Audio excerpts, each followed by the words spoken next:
While 2020 was an odd year, JRPGs didn't slow down in a time we needed them to bring spirits up, with the ones on my list of best games from 2020 being great ones that I'm glad I could sink my teeth into. These include JRPGs with open world, simulation elements that were super addictive, and extremely good story. And whether it was exploration or narrative, these games I'm about to talk about sucked me in thanks to how immersive they were. And talking about them in this video is already making me smile looking back at some of the most wonderful experiences from this year. With that, let's take a step back as the year comes to a close and take a look back at some of the best games from this year that are my top 5 JRPGs of 2020 that helped make for another great year of playing JRPGs.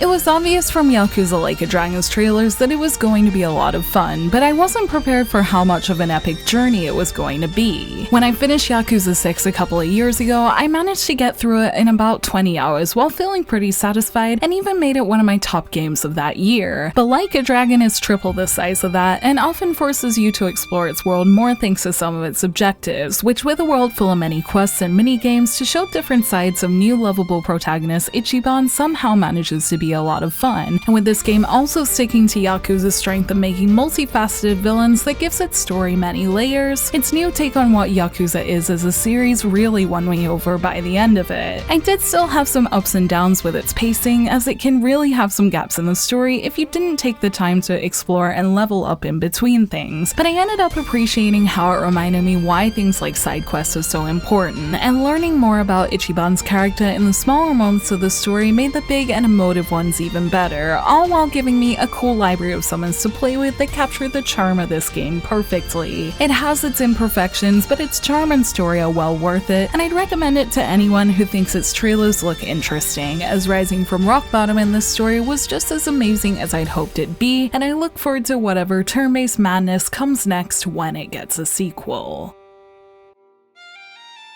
As the fitting fourth title on this list, Trails of Cold Steel 4 wowed me once again thanks to its in-depth story that brings in so much lore from its world to create a hard-hitting narrative to finish off the Cold Steel saga. It does this with every part of the game, from character bonding that always adds a new layer to the story to pacing that goes slow but is always full of payoff at the end. And by only polishing its gameplay from the previous entry, this one felt fully story-focused and had me gripped throughout in spite of its big length, especially thanks to plot twists that fueled me to get the true ending immediately. The way it knows how to play with emotions and tell a story its audience will love is one of the strong points of this series, and after this great game once again made me want to go back in the series and learn more, I can't wait to see how the next one will continue to build this complex world. Cold Steel 4 is a great final chapter of the Cold Steel series for both longtime fans and those like myself who jumped in at the last one, and shouldn't be missed if you're at all invested in the world, as if you are, it's easily one of the hardest hitting narratives I played all year, and I'm glad to see this title continuing the trend of the Trails series bringing out amazing narratives that should absolutely be played by fans of JRPG stories.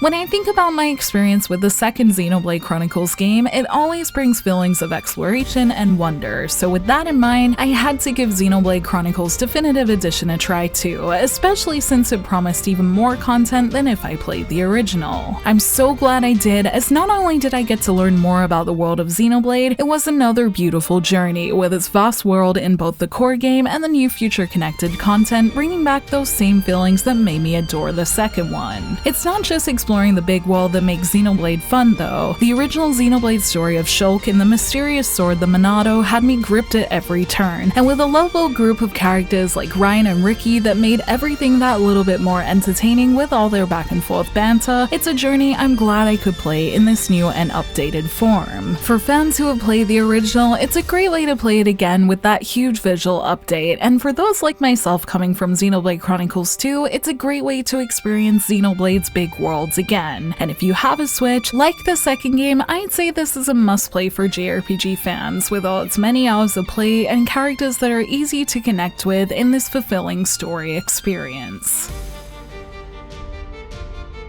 Rune Factory 4 Special was a game that really took me by surprise in 2020. I always thought it looked like a cute and lighthearted JRPG and thought it would be a game that would be pleasant to play, yet I quickly found it was also extremely addictive thanks to how its satisfying simulation elements make it fun to do the little things in its world, especially in this lively town that keeps moving as you play. I really loved the use of time in this game, as not only was it fun for growing plants on your customizable farm, but the town had many festivals that always gave you something to work towards in all its crafting elements, made even more charming by all the characters in the town that are working towards the same things. And with a great story to boot that lets you go as deep into it as you could ever want to with its new marriage stories, it's so easy to get immersed into this wonderfully upbeat world. When I look back at the year, this was probably the game I got the most addicted to, as I really couldn't put it down after its first ending. And it's still something I may pick up again in future, as it always puts a smile on my face. So if you're looking for a balance of adorable simulation and immersive world and RPG elements, I'd say look no further than Rune Factory 4 Special. And with still plenty I could do in its post-game, I'd love to play more in future, and hope I get the same feeling from Rune Factory 5 when it comes out next year.